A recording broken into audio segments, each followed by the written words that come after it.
Welcome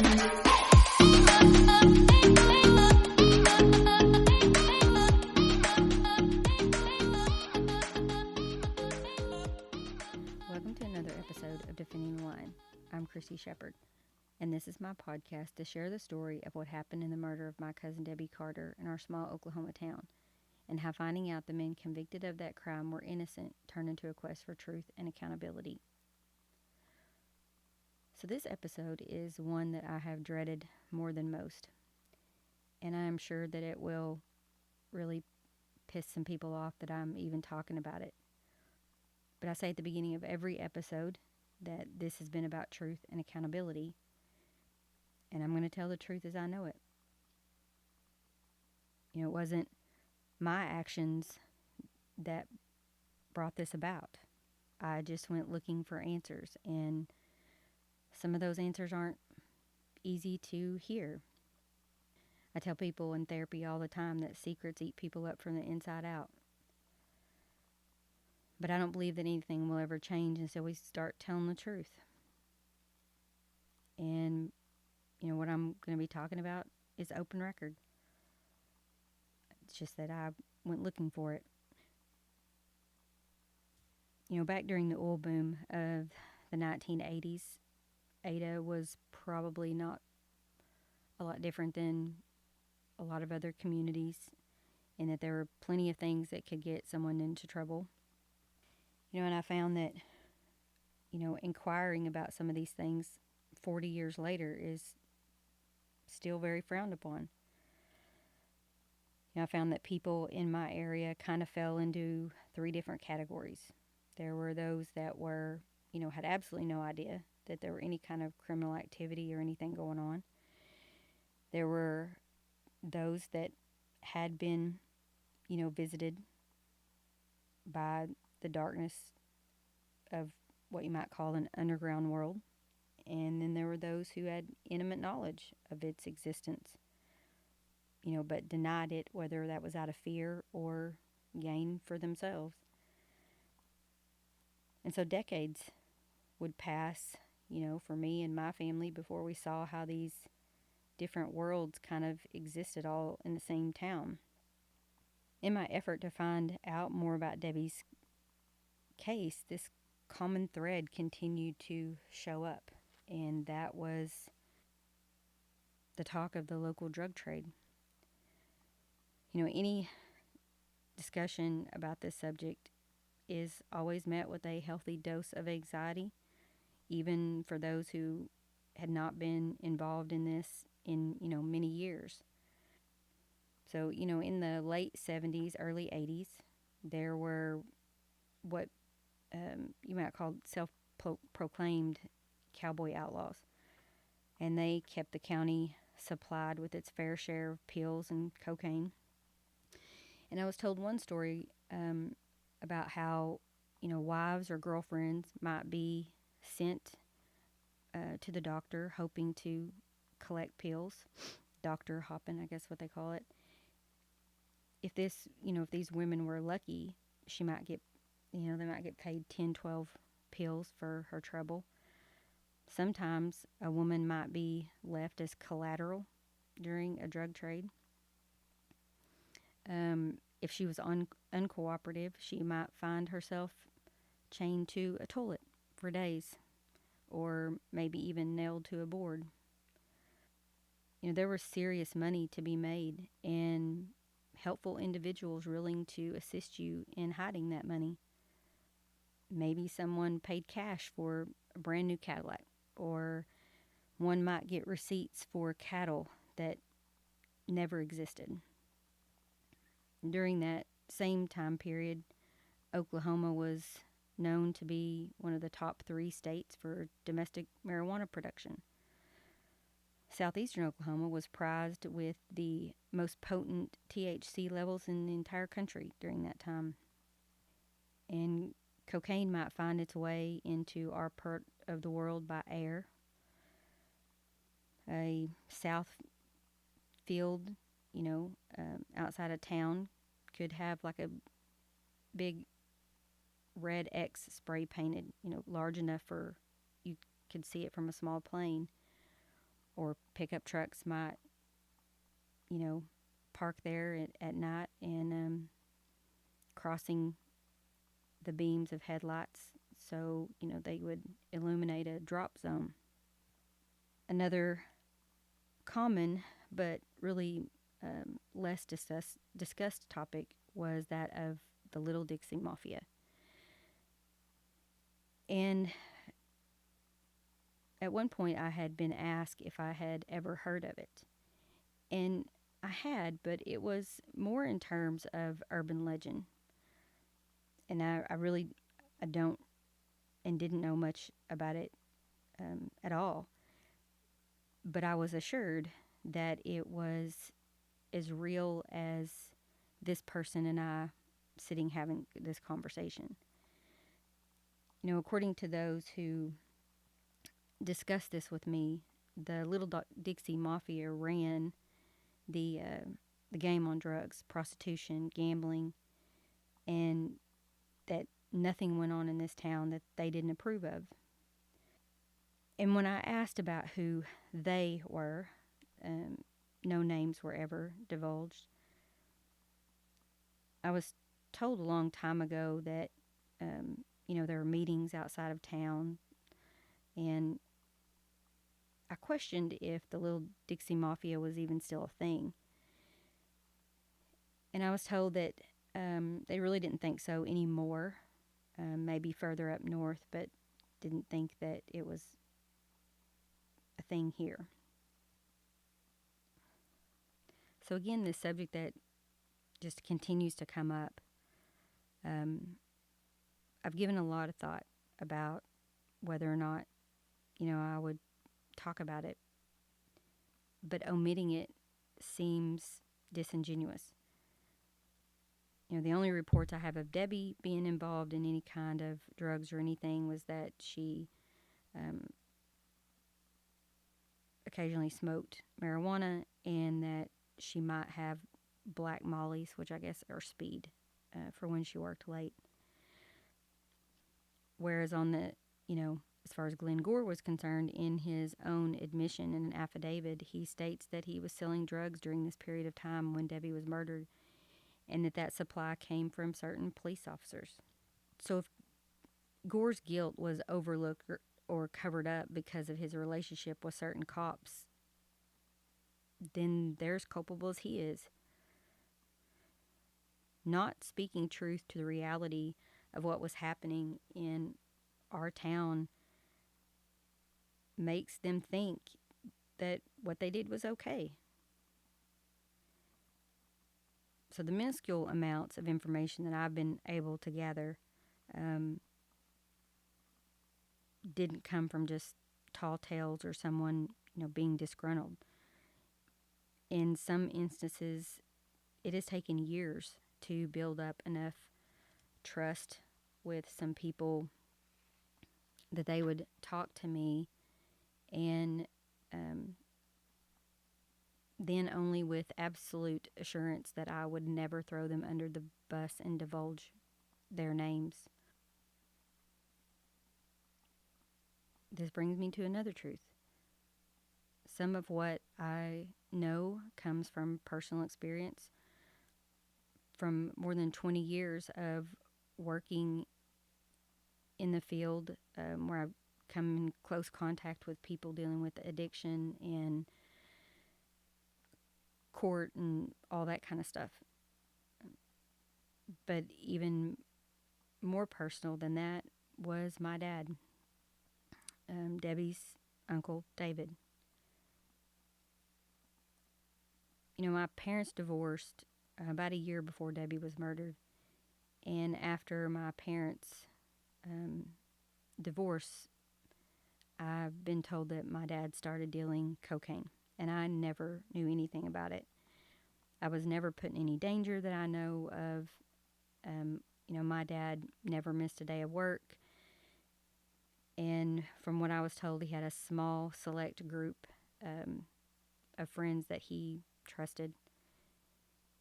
I knew that he grew marijuana and he'd smoked pot my entire life.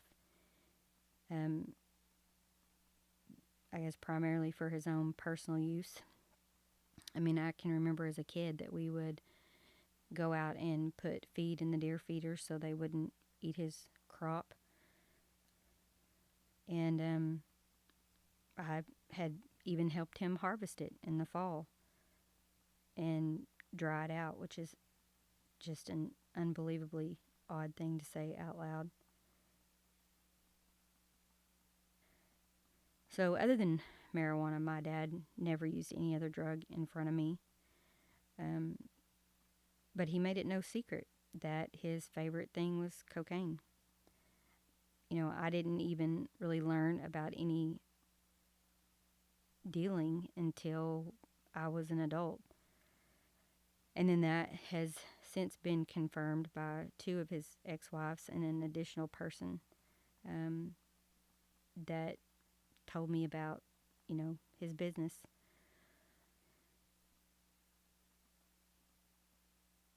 So ever since my parents' divorce, I always knew my dad to have a post office box. And in learning about kind of what my dad did, I was told that there was a point in time where he would receive a kilo of cocaine at a time through the post office. And the package had come from someone in California who had a direct connection to Mexico. And he mainly sold to support his own habit. And again, those he sold to and had knowledge of this were a very small, entrusted group. And I guess these shipments must have stopped sometime in the late 80s. And in saying all this, it seems kind of strange that I've never even seen any other drug than marijuana and certainly never tried anything. My dad always put the fear in me and told me that, if I had any questions, that I needed to ask him, that he'd done it all. And he made it known that he did not approve of me doing any type of drug. But I remember that he said that he would kill me if he ever found out that I had tried crank. And I believed him. My dad was this blonde-haired, blue-eyed, short guy, maybe 5'6", 5'7". He wore a gun on a shoulder holster if he could hide it. At any time, he had a gun on him somewhere. And that's the way he was my whole life. I didn't really think much of it. Just a few days before he passed, I happened to be in his office, and there was a loaded gun on his desk with a hammer cocked back. He died when he was 50 years old in his sleep. And when the police showed up at my door, I first thought someone had killed him. His official cause of death is listed as heart failure. But the medical examiner had explained to me that it looked like withdrawal from methamphetamine. And after all his threats and telling me how, I remember he would say, crank is cheap shit that they make in the bathtub. And it was just ironic that that's what had killed him. My dad's best friend was a local police officer. And I believe this guy was a really good guy. I don't believe he was dirty in any kind of way, other than maybe keeping my dad's secrets. But I'd found out after my dad's death that he and another guy, not the police officer, were cooking methamphetamine and selling it. And so my dad had died on a Thursday, and on the Tuesday before, his girlfriend had walked in on he and his cooking partner weighing out a batch, I guess, that they had made. But when he died on that Thursday morning, the first call that she made was to his best friend, the police officer. And the officer went straight to my dad's house, and they gathered everything up that they could find of the methamphetamine, and they flushed it all. and then they called the police. So I say all that to say that this is not just urban legend. This is not just war stories being told to me. This is something that, to a great extent, I have seen and witnessed myself. And so again, going through Debbie's case, every officer that was deposed in the civil suit was asked about allegations of the drug trade. And these answers ranged from they'd heard something about it to I have no knowledge of it, with regard to even Officer Corvin, who was arrested and sent to federal prison for manufacturing, trafficking. Those same answers applied. And so I found it really interesting that many of these individuals whose jobs it was to investigate such things didn't know anything about it. So at some point I began to request records through FOIA, which is the Freedom of Information Act. And these were through the FBI. And I sent some on deceased individuals as well as some of the surrounding police and sheriff's offices. And most of these took about 2 years to get back. It was not a quick process. So to put it in perspective, I have three 3-inch binders of information that I received. Now, most of the names and quite a lot of the information is redacted. It's blocked out. Most of the reports I got back involved investigations into civil issues of alleged brutality. So there were a couple of cases that looked to have gone on to court cases, but I really don't have much information on how those turned out.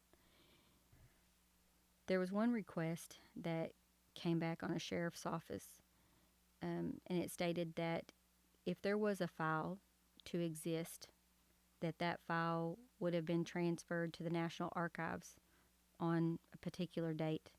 And after contact the National Archives, I was informed that if in fact a file such as this existed, that would have been destroyed on a particular date.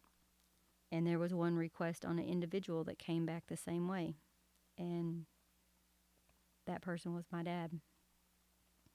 I sent in one on my dad, just curious to see what was out there, and it came back that they really couldn't confirm nor deny that there was a file on this person, but if there was a file on this person, it would have been destroyed on a specific date that it gave.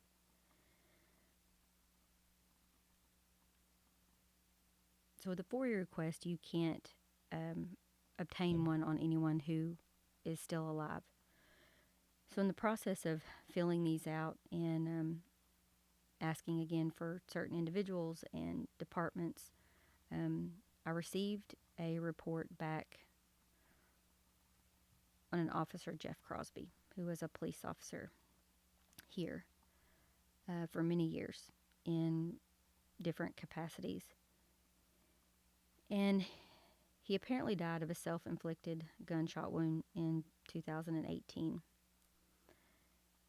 So 2 days before he was supposed to testify in a case where he had been the lead investigator, and it had been now discovered that DNA didn't match the man who had spent 33 years in prison, was going to be released,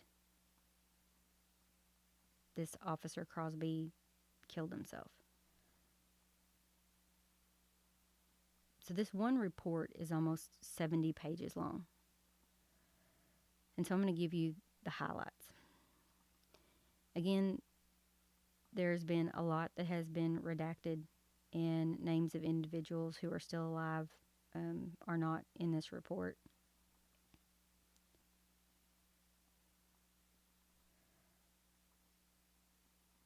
So the front page of this report is addressed to the criminal investigative with attention to the asset informant unit as well as the Mexican criminal syndication unit.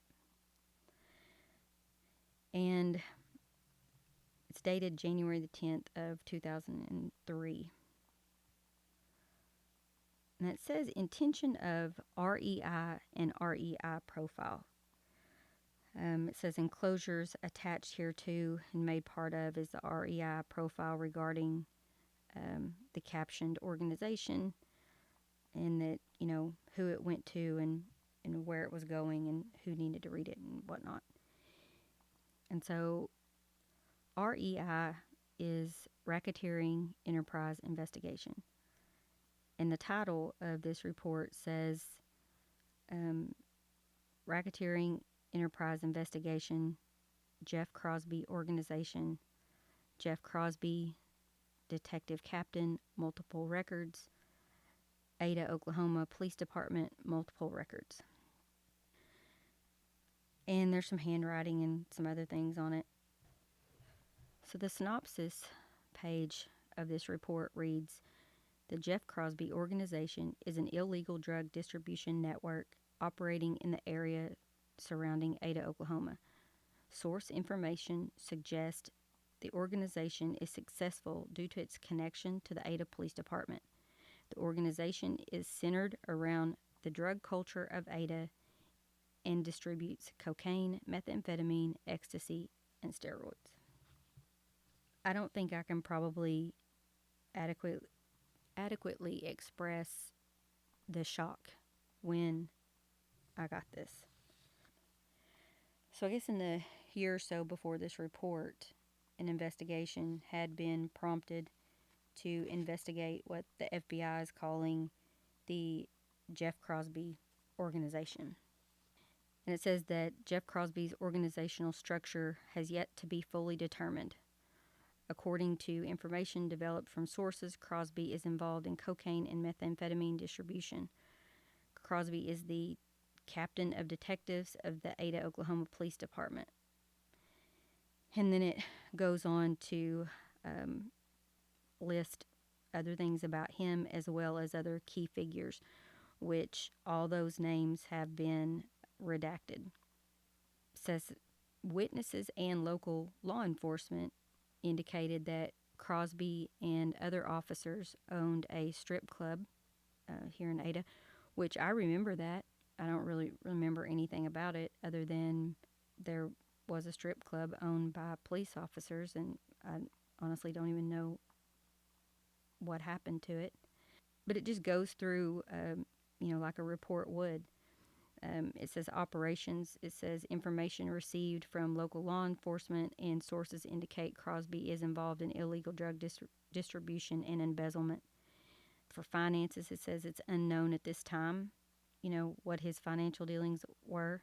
It goes into public corruption and talks about some of the other jobs that Crosby had, and that how he had evaded prosecution on some other arrest because he posed as an undercover officer.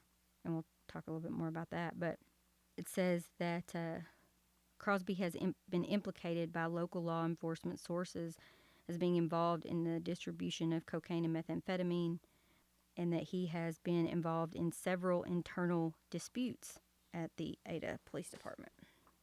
Under the category of characteristics, it says that the Crosby Organization thrives in an atmosphere of fear and mistrust within the Ada Police Department and in the community of Ada at large.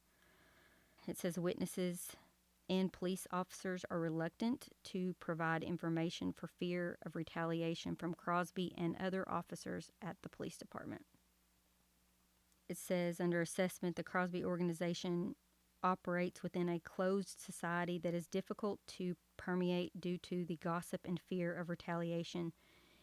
Intelligence will be gathered through holistic financial information, pin registers, poll cameras, and how they're going to go about that. But interestingly enough, it says that care must be used in gathering evidence in Ada because of the use of investigative techniques such as grand jury subpoenas will likely be leaked back to the members of the organization through gossip. So then it goes on just talking about some different interviews and things that they did with people, but again, that rightly so, has all been redacted and protected. So back to the issue of him being arrested and eluding arrest because he posed as an undercover officer.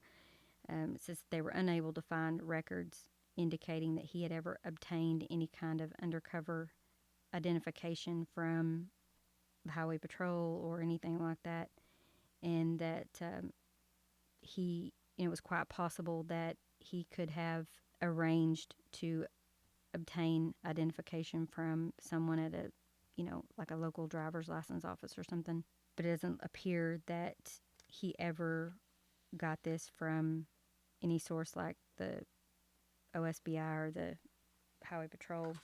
So there were times when he was found engaging in criminal activity and was arrested for that, but then posed that he was an undercover cop and he would be set free. Later in the report, it says that there were other individuals contacted. It says that, in one, that this person advised and said that it was well known in Pontotoc County that in Ada, Oklahoma, officer Jeff Crosby was corrupt and a drug dealer and a drug user, and described him as a sociopath. Again, there's hand notes saying regarding the sensitivity of this case against the police officers and the disclosure of a RICO investigation to individuals who don't need to know that care needed to be taken. And there's some mention of just other activities that went on. It says that there was numerous complaints concerning Officer Crosby, and that, again, he had evaded arrest by telling officers that he worked undercover as a drug officer.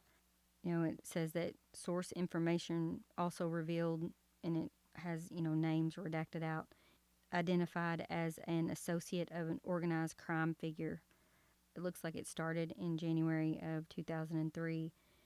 By August of 2003, it looks like this RICO investigation is being closed out, and basically states that during this investigation, sources were opened who provided information that Crosby was involved in the illegal drug distribution and the association with an organized crime figure named, and that name is taken out.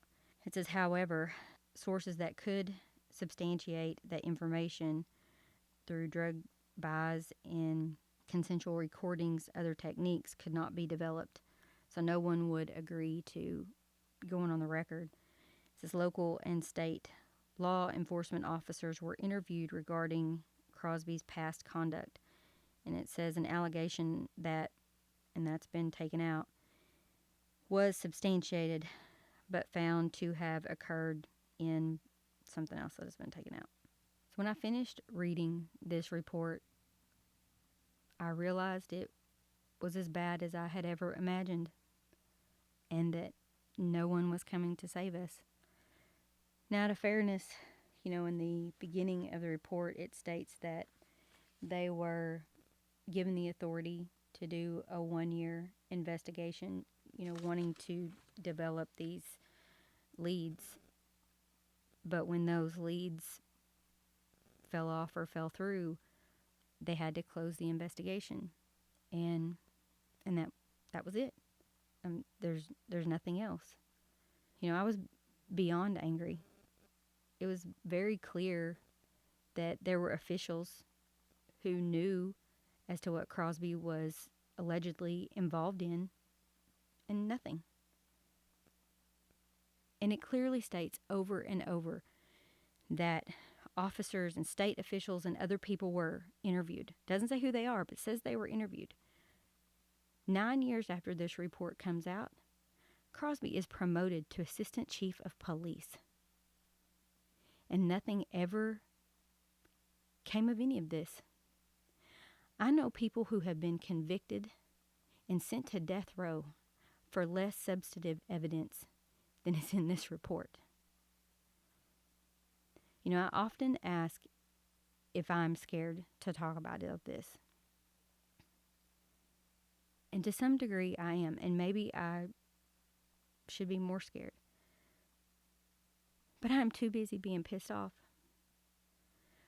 We shouldn't have to be afraid of the very people who are supposed to be protecting us. The people who take an oath to uphold the law shouldn't be the biggest criminals. I believe that there are plenty of good law enforcement out there. No question. And they shouldn't be put in a position to have to ignore or walk away from what they know is wrong or illegal. And this isn't a thing of the past. Today, we still have those who justify and defend and cover up the past to the present.